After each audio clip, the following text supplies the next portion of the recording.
ത്രിയേക ദൈവത്തിന്റെ വലിയ തിരുനാമത്തിന് മഹത്വം ഉണ്ടായിരിക്കട്ടെ. ഭാഗ്യവചന ധാരയിലേക്ക് ഏവർക്കും സ്വാഗതം.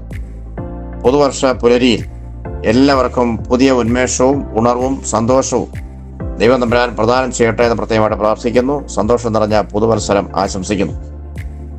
വേദപുസ്തകത്തിലെ വളരെ പ്രചോദനാത്മകമായ ഒരു വേദവാക്യം എല്ലാവരുടെയും ശ്രദ്ധയിൽ കൊണ്ടുവരുവാനും പരിചയപ്പെടുത്തുവാനും ആഗ്രഹിക്കുകയാണ്. പുറപ്പാട് പുസ്തകം 14-ാം അധ്യായം 15-ാം വാക്യം. നീ എന്നോട് നിലവിളിക്കുന്നതെന്ത്? മുന്നോട്ട് പോകുവാൻ ഇസ്രായേൽ മക്കളോട് പറയുക. ഏത് കടുത്ത പ്രതിസന്ധിയിൽ അകപ്പെട്ടവർക്കും ആത്മവിശ്വാസവും ഊർജവും നേടി ജീവിതയാത്ര തുടരുവാനുള്ള പ്രേരണ നൽകുന്ന വാക്യമാണിത്.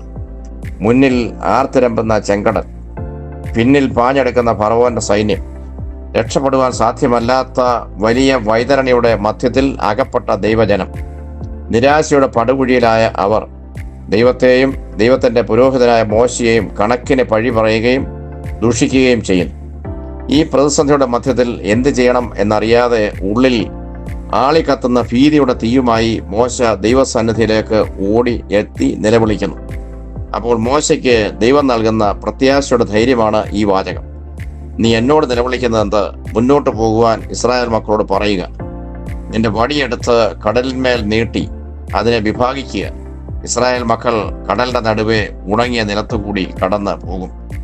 ഇസ്രായേൽ മക്കളെ മിസ്രൈമിലെ ദീർഘമായ 430 വർഷത്തെ അടിമത്വത്തിൽ നിന്ന് വിടുവിക്കുന്നതിന് യഹോവ മോശയെ നിയോഗിക്കുന്നതും മോശ ഫറവോന്റെ അടുക്കലെത്തി യഹോവയായ ദൈവത്തിന്റെ കൽപ്പന അറിയിക്കുന്നതും ഫറവോൻ അത് നിരസിക്കുന്നതും ഒടുവിൽ കടിഞ്ഞൂൽ സംഹാരത്തിന് ശേഷം ജനത്തെ വിട്ടയക്കുന്നതുമായ സംഭവ പരമ്പരകളുടെ ദീർഘമായ പ്രതിപാദനം പുറപ്പാട് പുസ്തകം 3 മുതൽ 13 വരെയുള്ള അധ്യായങ്ങളിൽ നാം കാണുന്നുണ്ടല്ലോ.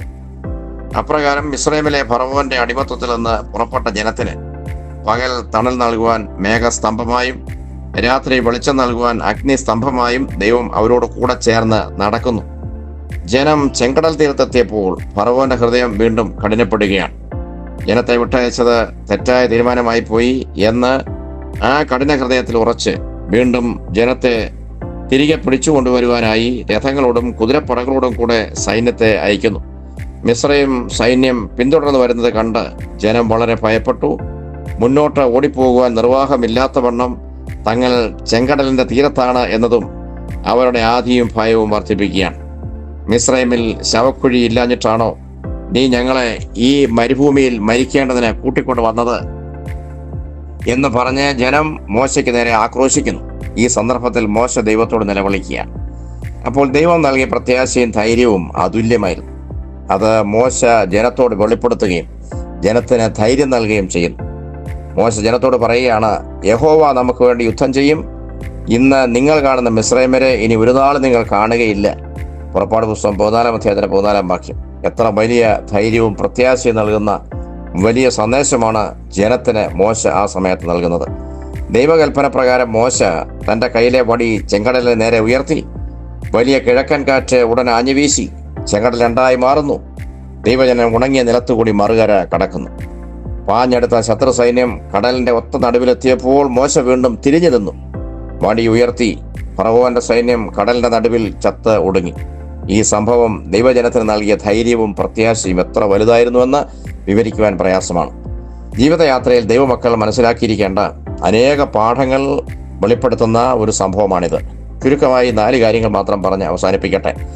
ദൈവകൽപ്പന പ്രകാരം ആരംഭിച്ചതും ദൈവം ഒപ്പം ചേർന്ന് സഞ്ചരിച്ചതുമായ സന്തോഷയാത്രയുടെ മധ്യത്തിലാണ് ഈ പ്രതിസന്ധി ഉണ്ടാകുന്നതെന്ന് നാം ഓർത്തിരിക്കണം. ജീവിതയാത്രയിൽ പ്രതിസന്ധി എപ്പോഴും പ്രതീക്ഷിച്ചു കൊള്ളണം. അങ്ങനെയുള്ള സന്ദർഭങ്ങളിൽ പിറുപിറുക്കാതെ അത്ഭുതം പ്രവർത്തിക്കുന്നവനായ ദൈവം ഞങ്ങളോടൊപ്പം ഉണ്ട്, അവൻ ഞങ്ങൾക്ക് വേണ്ടി യുദ്ധം ചെയ്യും, ഞങ്ങൾ വിജയികളായി മുന്നേറുമെന്ന പ്രത്യാശ നാം നിലനിർത്തണം. ദൈവത്തോടു കൂടെ ചേർന്ന് നടക്കുന്നവർക്ക് പ്രതിസന്ധികൾ കുറച്ച് കൂടുതലായിരിക്കും. ആ കൂടുതലായ പ്രതിസന്ധികൾ കാണുമ്പോൾ അവിടെ തളർന്നു പോകാതെ ദൈവത്തോട് ചേർന്നാണ് നടക്കുന്നതെന്നുള്ള ബോധം നാം നിലനിർത്തണം. 2, പ്രതിസന്ധിയുടെ മധ്യത്തിൽ സ്വന്തം കരുത്തിലും കായിക ശക്തിയിലും ആശ്രയിക്കാതെ ദൈവം മുൻപാകെ മുട്ടിന്മേൽ നിന്ന് കരയുന്ന മോശയെ പോലെ വിളിച്ചവൻ വിശ്വസ്തൻ, അപേക്ഷിക്കുന്നവരെ ഉപേക്ഷിക്കാത്തവൻ എന്ന ഉറച്ച ബോധ്യത്തോടെ ദൈവം മുൻപാകെ തകർന്ന ഹൃദയത്തോടെ കൈകളും കണ്ണുകളും ഉയരത്തിലേക്ക് ഉയർത്തി പ്രാർത്ഥിക്കുവാൻ നമുക്ക് കഴിയണം. പർവ്വതത്തിലേക്ക് കണ്ണുകളെ ഉയർത്തുവാൻ സങ്കീർത്തനക്കാരന് നമ്മെ ഓർമ്മപ്പെടുത്തുന്നുണ്ടല്ലോ. 3, അസാധ്യമായവയെ സാധ്യമാക്കുന്നവനാണ് ദൈവം എന്ന ബോധം നമുക്കുണ്ടാകണം. കടലിന്റെ മധ്യത്തിൽ ഉണങ്ങിയ നിലം ലോകത്തിൽ ആർക്കും സ്വപ്നം കാണുവാൻ പോലും കഴിയാത്ത അത്ഭുതമാണ്. ഈ അത്യത്ഭുതം ദൈവം തൻ്റെ മക്കൾക്ക് വേണ്ടി പ്രവർത്തിക്കുവാൻ കഴിയുന്നവനാണ്. അങ്ങനെയുള്ള ദൈവമാണ് നമ്മുടെ ദൈവം. ആ ഒരു ഉറച്ച വിശ്വാസം നമ്മെ ഭരിക്കണം. 4 പ്രതിസന്ധികളിൽ ഉപയോഗപ്പെടുത്തുവാൻ മോശയ്ക്ക് ഒരു വടി നൽകിയതുപോലെ മാമോദീസായിൽ പരിശുദ്ധാത്മ മുദ്രയുള്ള ഒരു മനസ്സ് ദൈവം നമുക്ക് നൽകിയിരിക്കുന്നു. മനുഷ്യ ജീവിതത്തിന്റെ എല്ലാ വിജയപരാജയങ്ങളും നിർണയിക്കുന്നത് അവന്റെ മനസ്സാണ്.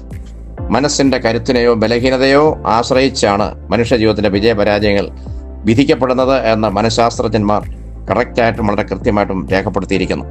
ഈ സംഭവത്തിൽ മോശയുടെ വടിക്ക് നിർണായകമായ സ്ഥാനമാണ് നാം കാണുന്നത്. പരിശുദ്ധാത്മ മുദ്രയുള്ള നമ്മുടെ മനസ്സ് ആ ശക്തിയിൽ വരുവാൻ അനുവദിച്ചാൽ ഏത് പ്രതിസന്ധിയിലും നമ്മെ ശക്തമായി മുന്നോട്ട് നയിക്കുവാൻ നമ്മുടെ മനസ്സ് ശക്തമായ നേതൃത്വം നമുക്ക് നൽകും. ആകയാൽ മോശയുടെ കയ്യിൽ നൽകിയ വടി പോലെ ദൈവാത്മ സ്പർശനമുള്ള ഒരു മനസ്സ് സകല ദൈവമക്കൾക്കും ദൈവം നൽകിയിരിക്കുന്നു എന്ന തിരിച്ചറിവ് നമുക്ക് ഓരോരുത്തർക്കും ഉണ്ടാകണം. ആ മനസ്സിനെ ഭംഗിയായി ട്യൂൺ ചെയ്ത് നിലനിർത്തി പ്രതിസന്ധികളിൽ നിന്ന് മറികടക്കുവാൻ മനസ്സിന്റെ ബലത്തിലൂടെ നമുക്ക് കഴിയണം. ഈ പുതുവർഷം എല്ലാവർക്കും പ്രത്യാശയുടെയും ധൈര്യത്തിൻ്റെയും ഉന്മേഷത്തിൻ്റെയും ജാഗ്രതയുടേതും ആയ ആത്മാവിനെ ദൈവം തമ്പുരാൻ നൽകട്ടെ എന്ന് പ്രത്യേകമായിട്ട് പ്രാർത്ഥിക്കുകയും ആശംസിക്കുകയും ചെയ്യുന്നു. എല്ലാവർക്കും നന്മകൾ നേരുന്നു. ദൈവം എല്ലാവരെയും അനുഗ്രഹിക്കട്ടെ.